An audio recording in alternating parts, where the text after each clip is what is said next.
Et bonsoir à tous, je suis vraiment heureux en tout cas de vous retrouver ce soir pour cette dernière soirée, ce dernier message de ce qui a été cette conférence jeune qu'on a appelée Et Dieu créa les étoiles avec le sous-titre Un temps marqué par toi. On a pu partager durant cette semaine quelque chose qui nous tenait réellement à cœur, qui tient à cœur à notre pasteur, qui tient à cœur à notre église, tout simplement parce que ça tient à cœur à Jésus. C'est le fait que le chrétien était recréé en Jésus-Christ pour des choses bonnes que Dieu a prévues d'avance, pour des œuvres bonnes que Dieu a prévues d'avance afin que nous les pratiquions. Et ces œuvres, elles sont là pourquoi? Pour nous faire briller, pour montrer notre lumière, afin que notre lumière brille aux yeux de tous et qu'il puisse glorifier notre Père qui est dans les cieux. C'est ce que dit la Bible. Je vous ai fait rapidement un condensé des évangiles et des épîtres de Paul. Mais pourquoi? Parce que c'est la réalité de l'évangile. C'est la réalité de la bonne nouvelle. Ces 6 derniers mois, ce semestre passé, on a donné un titre à ce semestre, c'était une nouvelle création. Et durant ces 6 mois, on a essayé un peu de représenter les 6 jours de la création de Dieu en différents messages, en prenant différents versets de cette première semaine de création que vous trouvez dans le livre de la Genèse. Mais on a aussi joué sur un jeu de mots qui n'est pas des moindres parce qu'il a son sens. C'était une nouvelle création, comme une nouvelle qui a créé la ville de Sion, la montagne de Sion. Et nous sommes cette Sion céleste, cette nouvelle Jérusalem. Nous faisons partie de cette nouvelle création de Dieu. Et quelle est cette nouvelle qui peut nous créer? C'est la bonne nouvelle de l'Évangile. D'où l'un des derniers messages que j'ai eu l'occasion de prêcher au culte. Qui a cru à la bonne nouvelle? Parce que c'est en croyant à cette bonne nouvelle que nous pouvons devenir une nouvelle création et pouvons rentrer dans les œuvres que Dieu a préparées d'avance pour que nous les pratiquions. Il y a eu plusieurs messages qui ont été apportés durant toute cette semaine. Aujourd'hui, concrètement, on est le même jour de tous les enregistrements, c'est pour ça qu'il y a le même timbre lumineux, mais on produit pour pouvoir ensuite diffuser en différé. Donc pour vous, c'est le dernier jour de la semaine. Pour vous, on est aussi samedi, mais pour nous aussi. Donc en tout cas, vous avez pu constater qu'il y a eu différents intervenants de différentes sortes. On a fait des ateliers, on a fait des prédications. Et vous avez pu constater que finalement, on ne manquait pas de personnes à fort potentiel dans le réseau jeunesse comme dans notre église au sens large. Mais là, on s'adresse au réseau jeunesse. Et j'aimerais dire ça pour ceux qui des fois se sont inquiétés de se dire mais qui est-ce qui pourrait prendre la place? Comme s'il n'y avait qu'une seule personne qui était capable ou deux personnes qui étaient capables d'apporter une solution ou la parole de Dieu. Dieu parle tantôt d'une manière, tantôt d'une autre. Et il y a bien plus d'une personne, Dieu merci, qui se consacre à Dieu et qui se dispose pour diffuser sa parole. Et c'est ce qu'on a voulu aussi montrer au travers de tous ces intervenants qui ont été des fidèles dans le groupe de jeunes, qui avaient leur sens d'être là, qui sont des responsables de pôle, responsables d'activités, futurs leaders et responsables du groupe de jeunes, etc. Et vous avez pu constater que finalement, il y a eu une dizaine d'intervenants différents. Et tous ont amené quelque chose de qualité qui nous a permis d'aller plus loin dans ce thème. Et c'est vraiment une joie pour moi, à titre personnel, avec Lydie, nous sommes responsables du groupe de jeunes dans l'église Mission Gospel Centre à Clermont-Ferrand. Mais ma conception à titre personnel d'un réseau, pour moi, j'ai toujours dit un réseau, c'est pas une cellule. Il ne doit pas avoir toujours la même tête qui dépasse. Il faut que ça se renouvelle. Et c'est de ça dont j'aimerais vous parler dans ce message. Parce que oui, c'est la fin de ce semestre. Oui, c'est la fin de cette semaine de conférence. Mais pour nous, c'est aussi la fin avec Lydie de notre temps, de notre durée en tant que responsable du groupe de jeunes de l'église Mission Gospel Centre à Clermont-Ferrand. Et une relève a été préparée durant ces derniers mois. En l'occurrence, Julien et Rucline et toute l'équipe que vous avez pu percevoir, apercevoir, qui sont intervenus. Et toute cette équipe a été formée de manière intensive pour pouvoir continuer cette œuvre. Julien et Rucline ne vont pas la continuer seuls, mais ils vont prendre cette responsabilité, ils se sont formés pour ça. Donc de même pour ceux qui s'inquiètent en disant mais comment ils vont faire? Ils ne vont pas le faire seuls, ils vont le faire avec Dieu, mais aussi avec une équipe. Comme Jésus n'a pas fait ce qu'il a fait tout seul, il l'a fait avec le Père, mais avec aussi une équipe. Donc c'est exactement ce que nous avons voulu faire. Je pensais à ça durant cette journée pendant que je regardais chacun intervenir. J'étais profondément touché, à titre personnel, comme membre de cette église, de constater toutes ces personnes que je connais en l'occurrence très bien, tous ces intervenants, et que j'ai pu percevoir leur évolution, constater leur évolution durant ces derniers mois, dans leur travail, dans comment ils ont persévéré pour préparer leurs interventions. Et je me disais, ça fait vraiment plaisir de voir comment toutes ces personnes se sont préparées pour cette journée spéciale qui a été faite pour vous et dont nous sommes simplement des participants parmi tant d'autres avec Lydie, parmi justement ces personnes qui sont intervenues. Et je souriais en me rendant compte que finalement on était une douzaine de jeunes à s'être réunis voilà, entre le matin et l'après-midi pour pouvoir travailler. Ça m'a fait penser à ce passage dans Actes des Apôtres, chapitre 19, quand Paul va dans la ville d'Éphèse. Il rencontre 12 personnes qui prient et il parle à ces personnes, il commence une église avec ces personnes.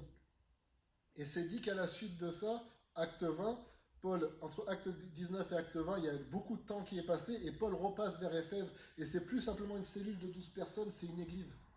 C'est une église qui est forte, une église qui va durer, une église qui va marquer son temps. Et Paul parle à ces personnes qui étaient au début de simples disciples, de simples croyants, mais c'est plus maintenant à des croyants simples qui s'adressent à des anciens d'église. Et je crois aussi en ce sens qu'ils étaient un petit groupe de 12 comme on l'a été aujourd'hui, mais ils sont devenus des anciens d'église, c'est-à-dire qu'à la suite de ça, de leur rencontre avec Paul, de leur application dans l'évangile, a pu naître une église. Mais on voit aussi dans l'Apocalypse que le Seigneur Jésus fait un reproche à l'église d'Éphèse, à cette même église en l'occurrence. Il lui dit, tes œuvres sont nombreuses.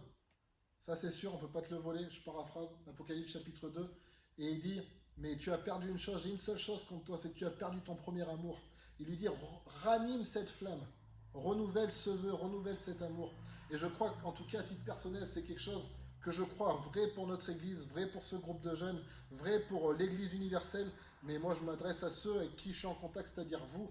Nous devons renouveler notre premier amour. On ne manque pas d'œuvres, on ne manque pas d'activités, on ne manque pas d'idées, on ne manque pas de concepts. Mais par moments, on a perdu ce zèle pur et simple, cet amour qui nous porte. On a trop voulu porter l'amour de Dieu plutôt qu'être porté par elle. Et il est temps que nous revenions à notre bon sens, moi le premier. Et je pense que ce temps d'été qui est devant nous, ce temps de vacances où en règle générale on ne croule pas sous les activités, au niveau de l'église en tout cas, eh ben, il serait bon d'en profiter pour se ressourcer en Dieu et peut-être même dans la communion d'une manière simple, voilà, et de se recentrer aussi sur les activités de base de l'église, c'est-à-dire le culte du dimanche, les réunions de prière s'il y en a, et pas trop se disperser. C'est le conseil que nous avons laissé à Julien et Rutlin pour la suite et aux différents leaders d'essayer de recentrer des forces autour des activités principales de l'Église afin qu'il n'y ait plus de distinction pendant un temps entre jeunes, moins jeunes, femmes, hommes, etc. Mais qu'on puisse tous recentrer nos forces pour être plus forts et pour pouvoir rentrer dans ce nouveau temps qui nous est proposé. Amen. Donc voilà, ça c'était l'introduction vis-à-vis de ce qui s'est passé cette semaine. Vous n'avez pas pu être présent, mais j'espère que cette réalité de cette communion qu'il y a eu dans ce groupe durant tout ce temps, et ben vous avez pu le ressentir dans les vidéos. Vous pouvez voir que les messages sont très liés les uns aux autres, sachant que personne ne les a préparés avec personne. On les a tous préparés avec Dieu, mais dans un cœur commun, dans une pensée commune, et ça s'est ressenti. Et c'est à cela qu'on aspire, quand on voit ce qu'on a pu faire avec ce petit groupe, de se dire, mais tiens, si on le faisait à l'échelle d'une assemblée, ça serait merveilleux. Si on le faisait à l'échelle du groupe de jeunes, ça serait merveilleux. Amen. Et le titre de cette conférence était Dieu créa les étoiles. On a parlé que Dieu a créé les étoiles pour marquer leur temps, etc. Moi, le titre de mon message, qui sera ce dernier message pour ce groupe de jeunes, c'est Et ce fut le premier jour. Le titre de ce message, c'est Et ce fut le premier jour. Mon verset de référence, c'est dans Genèse chapitre 1, verset 1 jusqu'au verset 5. Au commencement, Dieu créa les cieux et la terre. La terre était informe et vide. Il y avait des ténèbres à la surface de l'abîme, et l'Esprit de Dieu se mouvait au-dessus des eaux. Dieu dit que la lumière soit, et la lumière fut. Dieu vit que la lumière était bonne, et Dieu sépara la lumière d'avec les ténèbres. Dieu appela la lumière jour, et il appela les ténèbres nuit. Ainsi il y eut un soir, et il y eut un matin, et ce fut le premier jour. Ainsi il y eut un soir, et il y eut un matin, et ce fut le premier jour. Vous m'avez déjà entendu dire ce rapport de mission, peut-être certains dans des discussions privées, je ne l'ai pas inventé, c'est dans la Bible, donc des millions de personnes l'ont dit avant moi, que dans la pensée biblique, dans la pensée de Dieu, dans la création selon Dieu, Dieu ne fonctionne pas comme l'État français ou la majorité d'entre nous. C'est-à-dire que pour Dieu, le jour commence pas à la levée du soleil, le jour commence à la tombée du soleil, le jour commence par la nuit, et ensuite il y a la journée. C'est ça, la journée type de Dieu, le soir et le matin. Il y eut un soir, il y eut un matin, et ce fut le premier jour, etc. C'est-à-dire que, qu'est-ce que ça doit nous parler pour nous? Par moments dans nos propres vies. Et j'aimerais que durant tout ce message, qui va être très court et très simple, finalement, vous puissiez toujours faire un parallèle, que je ne suis pas obligé d'y revenir à chaque fois. C'est la même chose en termes d'individus, même chose au titre d'une famille, même chose au titre d'une assemblée ou d'un groupe ou d'un réseau. C'est les mêmes règles qui s'appliquent pour tous. C'est-à-dire que des moments dans notre vie, on a des périodes sombres. Et des fois, c'est issu du fait de péché, etc. Ça, c'est à part. Mais des fois, on fait tout ce qu'il faut, tout ce qu'on peut du moins. Et on arrive dans des périodes sombres. On peut se poser des questions, dire, mais attends, je comprends pas, Dieu m'abandonne. Non, c'est pas vrai. Dieu te propulse dans un nouveau jour. Il faut que tu commences par la nuit parce que c'est comme ça que ça fonctionne. La nuit précède le jour. Et on connaît, c'est un adage, alors je vais peut-être pas le dire correctement, mais en tout cas on sait réellement que la période, le moment le plus noir, le plus obscur de la journée, c'est juste avant le lever du soleil. Et pareil, le moment le plus froid aussi, c'est ce moment-là. Il y a vraiment un sens. C'est-à-dire qu'il y a des moments dans ta vie où peut-être c'est le néant, peut-être c'est l'obscurité, ou peut-être tu vois rien. Par exemple, moi, je trouve ça très parlant que cette dernière réunion, au final, eh ben, on soit tout seul, on est trois dans cette église, en l'occurrence mon frère Jonathan, Lydie, mon épouse et moi-même. Et on fait une réunion pour le groupe de jeunes et pour l'assemblée, mais personne n'est là. Mais c'est parlant, parce que je me dis, oui, bah, c'est tout à fait l'idée que je me fais d'un nouveau jour. C'est tout à fait l'idée que je me dis, bah voilà, on a eu un temps de lumière, on a eu un temps où on a tous profité ensemble. Et après ce confinement, on a un temps un petit peu de brouillard, un petit peu d'obscurité. On ne doit pas en être effrayé, à outrance du moins. On doit le considérer, mais on ne doit pas en être effrayé. Parce qu'on doit se dire, mais attends, qu'est-ce que ça peut vouloir dire pour nous? Il y a deux solutions, soit c'est notre fin, soit c'est le début d'une chose nouvelle. Oui, c'est la fin de quelque chose d'ancien. Mais la Bible dit, par exemple, dans le prophète Ésaïe, ne pensez plus aux choses anciennes, je fais quelque chose de nouveau sur le point d'arriver. Ne la voyez-vous pas déjà paraître? Il y a plein de versets qui parlent de ça. Dieu est en train de faire une œuvre nouvelle. Et j'aimerais vous parler de la création. La première semaine de création, il y a quelque chose qui est merveilleux. Chaque jour a ses héros. Chaque jour a ses personnages principaux. Le premier jour, il y a la lumière et les ténèbres. Le second jour, ou le troisième, je ne sais plus, c'est au second jour, il y a les eaux d'en haut et les eaux d'en bas. Ensuite, il y a le sec et la mer. Ensuite, il y a les arbres. Ensuite, il y a les animaux. Ensuite, il y a les oiseaux. Ensuite, il y a les poissons, etc. Chaque journée, en règle générale, il y a toujours deux héros par journée, deux personnages principaux. Mais vous comprenez bien que le quatrième jour, quand Dieu crée les étoiles, ce qui s'est passé le troisième jour, le deuxième jour, existe toujours. Simplement, il ne disparaît pas, il se met en retrait pour pouvoir que le zoom de Dieu se fasse sur quelque chose d'autre qui doit être développé pour un tout. L'idée que j'aimerais vous laisser dans ce message, c'est que le premier jour, il est merveilleux. Au commencement, Dieu créa toutes choses par sa parole. Le premier jour, c'est la parole de Dieu manifestée. Mais j'aimerais peut-être vous choquer, vous dire que le premier jour, il n'est pas suffisant. La création de Dieu, c'est pas le jour 1. La création de Dieu, c'est pas le jour 2. La création de Dieu, c'est tous les jours de la semaine jusqu'au septième jour. Et même le septième jour, il n'y a aucune part de création. C'est Dieu lui-même. C'est tout un mystère dont parle l'auteur de la lettre aux Hébreux. C'est ce aujourd'hui dans lequel nous devons demeurer, le repos de Dieu, lorsqu'on entend sa parole et qu'on prend connaissance de tout ce que sa parole a créé et fait et accompli pour nous. On peut rentrer dans le repos de Dieu du septième jour. La création de Dieu, ce n'est pas que le premier jour. Moi, je vais vous dire sincèrement, avec Lydie, nous sommes venus dans ce groupe de jeunes dans un but réel et sincère devant Dieu, sans prétention et avec un cœur sincère pour Dieu et pour l'Assemblée, dans le but de rétablir la lumière, là où il n'y avait que ténèbres, là où c'était chaos, informe et vide, tohu bohu, là où il n'y avait aucune structure, là où il n'y avait qu'abandon et rien de mise en place. Nous avons eu pour mission, et nous l'avons accompli, de recréer une structure, d'amener la lumière. Qu'est-ce que la lumière? La parole de Dieu. Ta parole est une lumière à mes pieds, une lampe sur mon sentier. C'est ce que dit le psaume 119. Au commencement, Dieu créa toutes choses par la parole. Au commencement était la parole était avec Dieu, la parole était Dieu. En elle était la vie était la lumière des hommes. Jean chapitre 1. La parole de Dieu. Genèse chapitre 1. Dieu dit que la lumière soit et la lumière fut. C'est la proclamation de la parole pure et simple. Le premier jour de toute création, selon Dieu, de toute création céleste, c'est la proclamation de la parole. C'est ce que nous avons fait. Au travers de rapports de mission. Pourquoi rapport de mission? Tout simplement pour pouvoir laisser une base de données qui va demeurer en l'occurrence sur YouTube. Cette page rapport de mission sur YouTube demeurera, le Facebook va changer de nom à la fin de l'été, mais en tout cas ça va demeurer comme une base de données disponible dans le temps sur YouTube pour les personnes qui voudront s'y référer, sur les enseignements qui ont été donnés, etc. Tout n'est pas parfait, il faut trier, mais tout n'est pas acheté non plus, il faut savoir conserver ce qui doit être conservable aussi. Et je vous encourage à le faire pour votre vie à titre personnel. Dieu a toujours su laisser dans le passé ce qui appartenait au passé. La Bible dit, ne vous occupez pas du lendemain. Mais j'aimerais aussi te dire, ne vous occupez pas du passé, parce que la Bible le dit aussi de plusieurs manières. Ce qui compte, c'est le jour qu'on appelle aujourd'hui. Si réellement nous sommes à l'aube d'un jour nouveau, avec de nouvelles têtes qui émergent, en l'occurrence Julien Ruplin et d'autres leaders dans la jeunesse, autres que nous, autres que peut-être ceux avec qui nous avons travaillé, eh ben j'aimerais vous dire, ne vous préoccupez pas trop de demain, mais ne vous préoccupez pas d'hier. Laissez à hier ce qui appartient à hier, quand bien même nous appartenons à hier. Mais Dieu est vivant, on fait toujours partie du présent tant qu'on est encore vivant. Dieu merci. Mais prenez l'œuvre que Dieu vous propose aujourd'hui. Intégrez-vous pleinement dans l'œuvre que Dieu vous propose aujourd'hui. C'est pour ça que j'avais dit au tout début quand on a commencé le groupe de jeunes, je dis ouais, si certains sont peut-être pas interpellés par le message tel qu'on le présente, ou peut-être même nos personnes en elles-mêmes les dérangent, il ne faut pas vous inquiéter parce que de toute façon, on ne durera qu'un temps, il y aura une autre offre qui se présentera après. Nous sommes au moment de cette autre offre. Et j'aimerais vous encourager à ne pas être off, mais à vraiment rentrer dans cette offre. Réellement, j'aimerais vous encourager à pleinement rentrer dans ce que Dieu à proposer, de vous offrir, parce que c'est encore un renouvellement de temps, un renouvellement de grâce, une nouvelle opportunité qui se présente à nous, qui se présente à nous et qui se présente à vous aussi. Amen.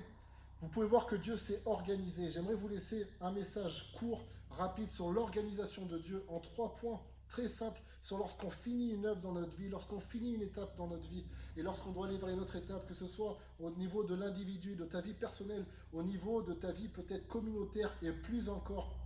Il y a 3 choses que Dieu a faites et qui voulaient nous montrer Dieu pouvait faire ça et tout était fait. À la fin des temps, Dieu dira une parole, le monde disparaîtra et un nouveau monde sera créé. Il n'y aura pas de 7 jours pour créer le nouveau monde.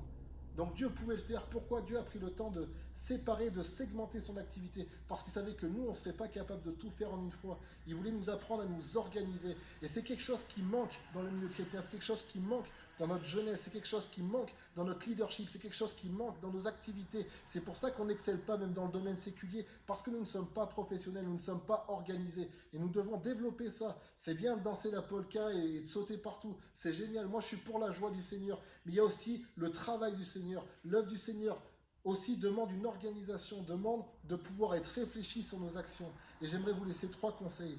La première chose que Dieu a faite, il a apprécié son travail. J'aimerais t'encourager à apprécier ta vie, apprécier ton travail dans le vrai sens et la définition du dictionnaire du verbe apprécier. Il y a 2 définitions, 2 axes à ce verbe, 2 sens. Le premier dans apprécier, c'est aimer, prendre plaisir.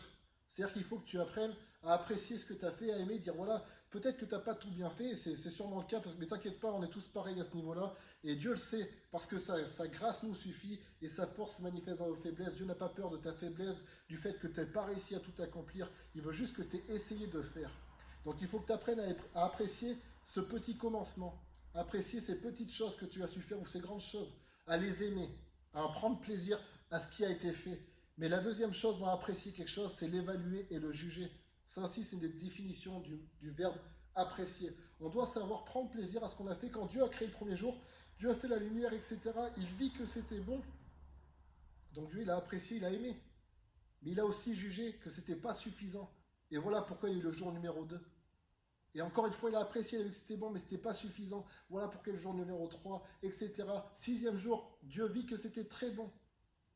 Ah mais c'est top, mais ça s'est pas arrêté là. Il y a eu le 7e jour, parce qu'il fallait aussi qu'il y ait un repos, qu'il y ait encore autre chose. Et ce 7e jour, lui, s'est jamais arrêté. Lui, c'était le parfait du parfait. Et bien, il faut que dans ta vie, tu puisses aussi apprécier les étapes de ton parcours, de ton cheminement, les étapes de... Quand Dieu a fait la lumière et a séparé la lumière des ténèbres, il y avait encore du chaos dans d'autres endroits. Il n'y avait pas encore d'arbres sur la terre, c'était peut-être pas si joli que ça finalement. Mais il y avait quand même la lumière, c'était quand même mieux. Il y avait un petit plus, quand même conséquent. Et bien des fois, dans tout ce qu'on a pu faire dans ce groupe de jeunes, ou dans autre, ou dans l'église, ou dans nos vies personnelles, etc., là on parle à la jeunesse, donc on parlait de l'œuvre qu'on a faite, et bien il y a eu des choses appréciables. Il y a eu peut-être, sûrement, des choses dépréciables aussi. Mais au moins il y avait quelque chose. Il y a un comique qui disait, on rigolait souvent avec mon père, rien ne s'oppose à rien. Et c'est vrai. Mais au moins il y a eu quelque chose. Il y a eu peut-être qu'un faible commencement, mais la Bible dit, ne méprisez pas les faibles commencements. Donc, je nous encourage à apprécier. Nous, c'est ce qu'on a décidé de faire. Apprécier ce qu'on a pu faire, apprécier ce qu'on a pu vivre, apprécier ce que vous avez pu faire, dans les 2 sens du terme. Apprécier, c'est-à-dire aimer, mais aussi évaluer, dire est-ce que c'est suffisant? La réalité, non, ce n'est pas suffisant. Je parlais il n'y a pas si longtemps que ça, je crois que c'est à Jephthé, en tout cas à quelqu'un de l'église. Je disais, mais tu sais, c'est merveilleux de voir combien ce qu'on a fait n'est pas suffisant. Je ne comprenais pas trop. J'ai dit, mais c'est génial de voir les lacunes de tout ce qu'on a pu faire durant ces 2 ans dans le groupe de jeunes, de voir combien ça n'a pas suffi, été capable de relever certains fondements qui, je me dis, bah, ça n'a pas pu le faire. Mais c'est génial parce que ça montre combien tu ne peux pas faire l'œuvre tout seul, ça montre combien tu n'es qu'une pièce du puzzle de Dieu et combien Dieu envoie d'autres artisans qui vont continuer, etc., etc. Voir que c'est pas nécessaire, ça ne veut pas dire que c'était rien. Des gens, ils ont peur, des fois on a peur de voir les lacunes de nos actions parce qu'on a l'impression que ça veut dire que nos actions elles valent rien. Pas parce qu'il y a des lacunes que ça vaut rien. Dans ma bague elle est en or, c'est une bonne qualité, mais je suis sûr que si tu l'as fait brûler, tu as des impuretés quand même dans cet or. Il n'empêche que c'est de l'or. Il faut savoir dissocier tout ça. Première chose, apprécier son travail. La création, ce n'est pas le jour 1, la création, c'est l'ensemble de la semaine. Deuxième point, répartir son travail. C'est ce qu'a fait Dieu. Dieu a réparti son travail. Il a calculé, ok, à ce moment-là, je mets la lumière, à ce moment-là, je mets le sec, à ce moment-là, je crée le ciel. À ce moment-là, je m'occupe que des animaux. À ce moment-là, je m'occupe de ce qui vit sur la terre. À ce moment-là, je m'occupe des humains, etc., etc. Dieu a toujours fait étape par étape. Il ne s'est pas jeté dans tous les sens. Il s'est tenu à la mission qui s'était donnée. Dieu ne s'est pas donné 50 objectifs par jour. Il s'en est donné un ou deux.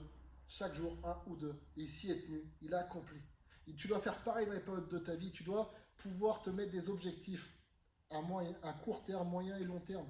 Mais là, on parle réellement du court, moyen terme. Tu dois te mettre des objectifs et ne pas craindre. Oui, mais même si je fais ça, il reste encore. Regarde pas tout ce qui reste à faire. Tu as vu Dieu à la fin de chaque journée, il dit pas oui, mais il reste ça. Non, il regarde, bon, ça c'est fait. C'est ma grande phrase. Ça c'est fait. Ça c'est fait. J'aime cette phrase. Ah, ça c'est fait. Bon, maintenant, comme dit mon frère, le problème c'est que même quand tout est fait, tu recherches un ça c'est fait. Donc ça c'est important aussi de faire attention à ça. Mais on doit savoir répartir son travail, se tenir à son travail du jour. Une fois que c'est fait, on passe à autre chose. Et j'aimerais vous encourager à le faire pour votre vie. Et ça va bien plus loin que la vie religieuse, comme on aimerait l'appeler. C'est dans toute la vie en règle générale, dans ta vie de travail, dans ta vie de famille. Parce que sinon, tu vis sous une pression constante. Tu commences des projets. Moi, je suis comme ça, par exemple, à titre personnel. Je commence un projet, je pense déjà à la fin, vu que la Bible dit mieux vaut la fin d'une chose que son commencement. Mais le problème, c'est que si la fin, c'est dans 50 ans, et ben moi, je vis pas jusqu'à dans 50 ans, quoi. Je suis là, ouais, purée, faut que je me dépêche. Comment je peux faire pour accélérer le temps? Il y a des temps qui peuvent être accélérables, d'autres non. Donc, on doit apprécier le jour d'aujourd'hui et voir est-ce qu'aujourd'hui, j'ai fait ma part de cette grande tâche qui peut-être durera 50 ans? Oui ou non, si c'est le cas, réjouis-toi. Réjouis-toi et demain tu feras ta part, le lendemain souciera lui-même, etc., etc. Donc premier point, apprécier son travail. Deuxième point, répartir son travail. Et le troisième point, qui pourrait ressembler au précédent, c'est dissocier son travail. Et je dis dissocier pas dans le sens de répartition physique, mais là plus mentale, ce que je vous ai parlé au début, c'est-à-dire que ce qui appartient à demain, laisse-le à demain. Mais ce qui appartient hier, pareil. Même, on dit souvent, voilà, détourne-toi des mauvaises choses d'hier, et c'est vrai. Mais malheureusement, c'est souvent elle qui nous colle le plus à la peau. Mais même les bonnes choses, des fois, on vit dans l'idée d'une gloire passée, de notre propre vie. Bah, au début de ma conversion, j'étais comme ça. Et parfois, c'est vrai, mais ça sert à rien. Mais des fois, c'est encore pire. On est l'église 2000 ans après, mais on vit encore dans l'espoir et dans la mémoire de l'église des actes des apôtres d'il y a 2000 ans. Mais tu ne dois pas être l'église des actes des apôtres d'il y a 2000 ans. Tu dois être l'église des actes des apôtres d'aujourd'hui. C'est la réalité. Des fois, on vit dans la nostalgie d'une époque biblique. Mais toute l'histoire est l'histoire biblique. La Bible parle de la fin des temps. La Bible couvre toute la période de l'histoire de l'humanité. La réalité, vis l'époque biblique de ton temps. Ne vis pas dans une culpabilité de ne pas réussir à revivre ce que tu as vécu dans le passé. Comme je l'ai dit, au niveau de l'Assemblée comme au niveau individuel, j'essaye de jongler entre les deux. J'espère que vous me comprenez. Et vu que vous ne pouvez pas me faire de retour, eh ben, je m'en remets à la grâce de Dieu pour être sûr que vous comprenez. Amen. Laissons à demain ce qui appartient à demain. Laissons à hier ce qui appartient aujourd'hui à hier. Et vivons dans le aujourd'hui. La Bible déclare c'est aujourd'hui le temps du salut. C'est aujourd'hui le jour de la délivrance. C'est aujourd'hui le temps favorable. On doit apprendre à comprendre cet aujourd'hui de Dieu. Aujourd'hui de Dieu, c'est bon, moi j'ai tout un concept là-dedans, mais c'est merveilleux parce qu'aujourd'hui c'est un jour renouvelable. C'est énorme parce qu'en fait, aujourd'hui c'est aujourd'hui, mais quand j'étais hier c'était aujourd'hui, et quand je serai demain, si j'arrive à demain, ça sera un nouvel aujourd'hui. Aujourd'hui c'est la possibilité de toujours recommencer jusqu'à se perfectionner. C'est comme quelqu'un qui s'entraîne au sac de frappe dans des techniques que je ne maîtrise pas, et tous les jours il recommence le même exercice, mais tous les jours il s'améliore petit à petit jusqu'à devenir un champion. Et c'est ce que nous sommes appelés à être. Et cette règle que je vous dis, elle s'associe elle est pour nous tous, parce qu'on doit tous le faire. Aujourd'hui, ça n'appartient pas qu'aux futurs responsables jeunesse de pouvoir calculer le travail à faire, le répartir, le dissocier, etc. Ça nous appartient à tous. Comme ce qui touche le groupe de jeunes n'appartient pas qu'au réseau jeune. Je sais que ce rapport de mission, il y a des gens de Saint-Éloi-les-Mines qui nous suivent. Je vous salue, je vous remercie pour le soutien que vous avez été durant cette année de rapport de mission. Je sais qu'il y a des gens de Côte d'Ivoire, de Suisse et d'autres églises. Je vous remercie. Ça touche tout le monde. C'est notre part à tout, à chacun. C'est pas une histoire, les jeunes se débrouillent pour les jeunes, les adultes pour les adultes. On doit tous travailler ensemble. Tous travailler à chacun prendre sa part, comme l'a très bien dit Lydie, comme l'a très bien dit Lemuels. J'allais dire ce matin, mais pour vous c'était en début de semaine. Comme ils l'ont très bien dit, chacun doit prendre sa part. Dans la lettre aux Corinthiens, Paul dit que différent est l'éclat des corps célestes. Il parle des étoiles, il dit voilà, selon leurs éclats, il y en a qui brillent plus ou moins, mais chacun a son importance. Je vais te faire un peu rigoler, mais si toutes les étoiles brillaient à fond, tu serais aveuglé toute la nuit. Il faut bien qu'il y en ait qui brillent un peu moins. Moi, par exemple, je vais vous faire sourire, mais je n'aime pas trop le matin quand les volets sont ouverts, qu'il fait gris, avec les nuages et le soleil derrière, ça me tape les yeux, quoi. Donc, il faut que je baisse mon store. Bah, des fois, quand on est trop opaque, on n'y voit rien. Donc, on a besoin de toutes nos différences pour pouvoir créer ce ciel tel que Dieu le veut dans notre vie. Finalement, si on est réellement les étoiles, et on l'est, et je peux vous le prouver en une minute si vous me le permettez, et vous n'êtes pas là une fois encore, je vous le redis, vous ne pouvez pas m'arrêter, tant mieux. Dieu dit à Abraham, je bénirai, je multiplierai ta descendance comme la poussière du sol, comme le sable de la terre, et comme les étoiles du ciel. C'est ce qu'il dit à Abraham, c'est la promesse à Abraham. Il y a deux dimensions, les étoiles du ciel, le sable de la terre ou la poussière du sol, selon les versions. Vous regarderez à la suite, la promesse d'Abraham va sur ses héritiers, Isaac, puis sur Jacob, mais c'est pas la même. Quand Dieu parle à Isaac et à Jacob, aux deux, il dit, je vous donnerai cette terre à vous, à votre descendance. Mais à l'un, en l'occurrence Isaac, il dit, ta descendance sera comme les étoiles du ciel. Et à Jacob, il lui dit pas ça, il lui dit, ta descendance sera comme la poussière de la terre, comme le sable de la terre, quelque chose de physique, de palpable dans ce monde de visible, excusez-moi, et de physique. Mais regardez ce que dit dans la lettre aux Galates et dans d'autres lettres du Nouveau Testament. Jésus est le réel Isaac. Et quand Jésus en a accès, il parle de sa descendance. Et il dit, c'était pas qu'une histoire des descendances, c'est sa descendance. Et il parle de Christ. Et nous, en Jésus, nous sommes descendants d'Abraham. Nous sommes comme Israël et l'Israël de la terre. C'est Jacob qui a été changé en Israël. Ce sont les descendants d'Abraham physiques, comme la poussière du sol, comme ces choses de la terre. Nous sommes la descendance d'Abraham dans le ciel. Nous sommes les enfants de Dieu dans le ciel. Nous sommes ces étoiles. Et donc, dans la réalité des faits, c'est à tout à chacun qu'il appartient de briller dans le ciel dans lequel il est, dans la localité dans laquelle il se trouve. T'imagines si la grande ours, là, je sais pas, les 5-6 étoiles qui forment la grande ours se mettaient à péter un plomb là et chacune partait de l'autre côté, ben il n'y a plus de grande ours. C'est l'ensemble qui forme la grande ours. C'est pas une étoile, c'est l'ensemble de plusieurs étoiles. L'église locale est formée de l'ensemble de tous les croyants membres de cette église locale, en l'occurrence chez nous, Mission Gospel Centre. Il appartient à chacun de briller à sa place, d'être à sa place et de briller à sa place pour pouvoir manifester l'image que Dieu veut qu'il soit manifesté dans le monde spirituel comme dans le monde physique. Il est dit dans la Bible que les puissances et les dominations, Dieu leur révèle sa sagesse par l'église. Donc c'est à nous qu'il appartient de briller et d'être à notre place pour que Dieu puisse manifester le dessein qu'il voulait manifester dans le sens d'un dessin dessiné à la face du monde visible comme invisible. Amen. Dans la Bible, il est dit dans Ecclésiaste chapitre 12, verset 13, « Les paroles des sages sont comme des aiguillons, et rassemblées en un recueil, elles sont comme des clous plantés, donnés par un seul maître. » Les paroles des sages sont comme des aiguillons, et rassemblées en un recueil, elles sont comme des clous plantés, donnés par un seul maître. J'aime cette idée. Il y a plusieurs sages, il y a plusieurs paroles, mais c'est quand elles sont rassemblées en un recueil, un seul recueil, par un seul maître, qu'elles manifestent vraiment toute leur pertinence. On parle des aiguillons qui nous gardent dans le chemin, mais c'est à nous qu'il appartient d'accepter,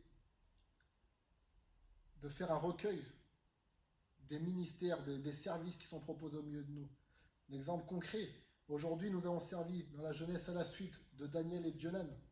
Julien et Rutlin vont servir officiellement dans ce même poste, on va dire, à la suite de nous. On peut décider de dissocier, de dire il y a eu l'époque de eux, l'époque de eux, l'époque de eux. Ou on peut décider non, il y a l'histoire. Et cette histoire, elle a plusieurs tranches, mais c'est une seule histoire. On peut décider de partir là où les précédents se sont arrêtés. Et c'est ce que j'encourage, et j'ai encouragé les futurs leaders avec Lydie. Et ils sont chauds patates pour le faire, il n'y a aucun souci. Mais la question, c'est est-ce que vous êtes chaud pour le faire? Est-ce que vous êtes disposé pour le faire? Au niveau de la jeunesse, je m'adresse aux jeunes, mais je sais qu'il n'y a pas que des jeunes qui m'écoutent. Ben, je m'adresse aussi à vous les anciens, à vous les femmes, à vous les hommes. Qu'est-ce qu'on fait? Est-ce qu'on attend que le pasteur dise quelque chose ou que la pasteur dise quelque chose? Ou est-ce qu'en tant qu'étoile, tu vas décider de briller et pouvoir commencer à faire converger les forces, à travailler? Tu sais, moi, ça fait 12 ans que je viens dans cette église. Je n'ai pas attendu d'être nommé quoi que ce soit comme titre pour travailler, à rassembler l'église et à faire en sorte au maximum de ce que je pouvais. Je sais que d'autres le font, mais quand est-ce qu'on va décider de joindre nos forces alors? Quand tout sera détruit? Les paroles des sages sont comme des aiguillons et rassemblées en un recueil. Elles sont comme des clous plantés donnés par un seul maître. Amen, c'est ce que Jésus a voulu faire. Et ça a été là notre objectif avec Lydie, rassembler.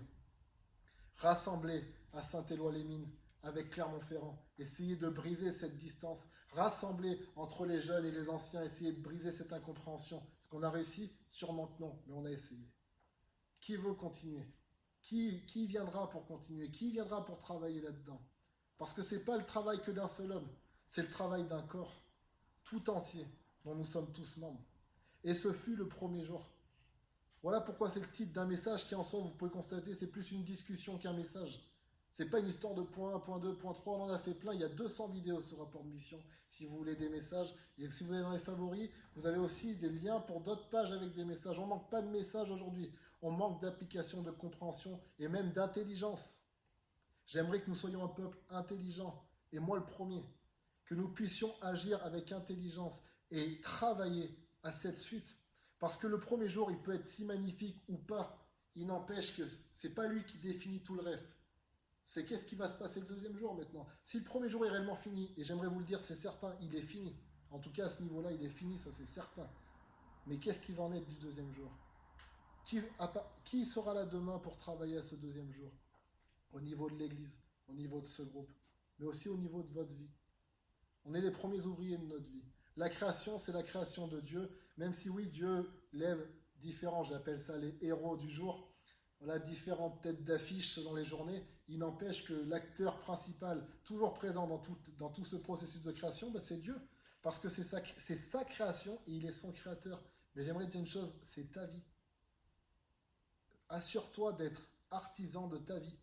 Assure-toi que demain, ce ne soit pas que le pasteur, le leader, le cousin ou je ne sais qui soit l'artisan principal de ta vie, parce que c'est ta vie. Il peut être un jour, des fois, tu auras des personnes qui seront une tête d'affiche pendant une journée, pendant un temps dans ta vie. Mais elles ne seront jamais là tout le temps dans ta vie, parce que c'est pas possible. Parce qu'il n'y a que deux personnes qui peuvent être tout le temps présentes dans ta vie, c'est Dieu et toi-même. Dieu est là, mais Dieu cherche l'homme. Où es-tu, Adam? Dieu marche dans le jardin, où es-tu, Adam? Mais Adam, il s'est planqué. Ça fait longtemps qu'il est parti. Ça fait longtemps qu'il s'est rendu compte qu'il était tout nu et qu'il n'était pas bien. Et plutôt qu'être honnête, il est parti se planquer, alors que Dieu avait de quoi le revêtir. J'aimerais que nous ne soyons pas comme Adam, l'ancien, mais comme le dernier Adam qui est Jésus-Christ, qui même dévêtu, a même accepté d'être dévêtu pour revêtir la gloire de Dieu. Qui a accepté de perdre ce qu'il était, qui a peut-être accepté, et c'est certain même, d'être exposé, si ça permettait d'honorer le nom de Dieu, d'aider les frères et sœurs. J'aimerais que nous soyons de cela.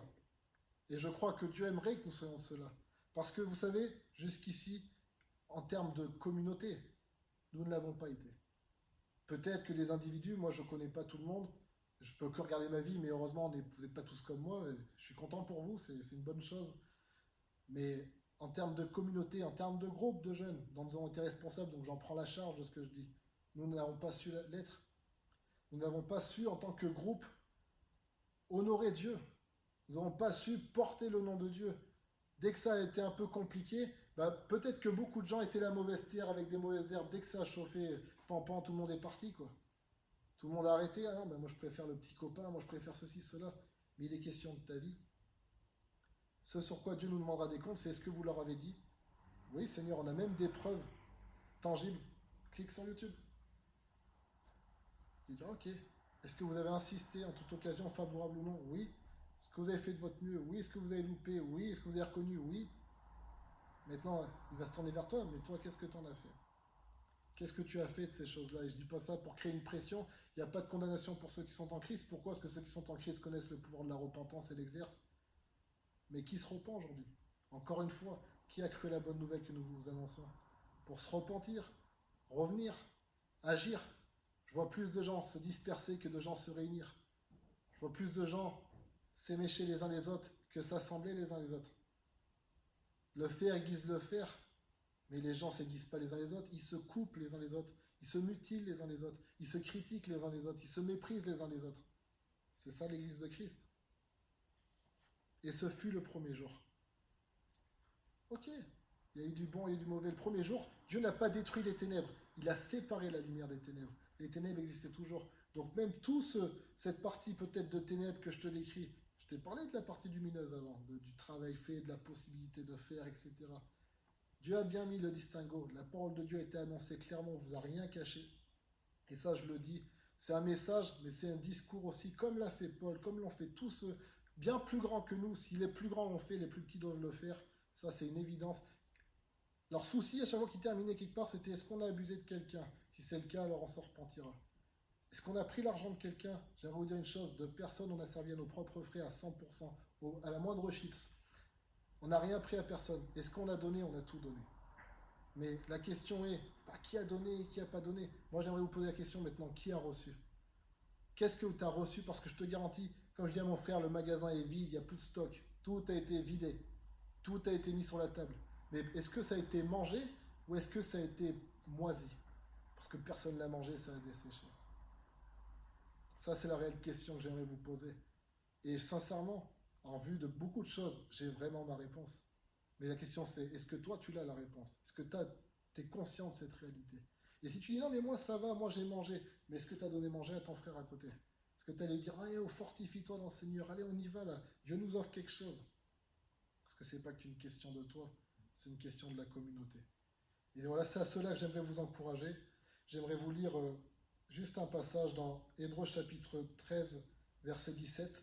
Obéissez à vos conducteurs, ayez pour eux de la déférence, car ils veillent sur vos âmes comme devant en rendre compte, qu'il en soit ainsi, afin qu'ils le fassent avec joie et non en gémissant, ce qui ne vous serait d'aucun avantage. 1 Corinthiens chapitre 3, versets 4 et 9.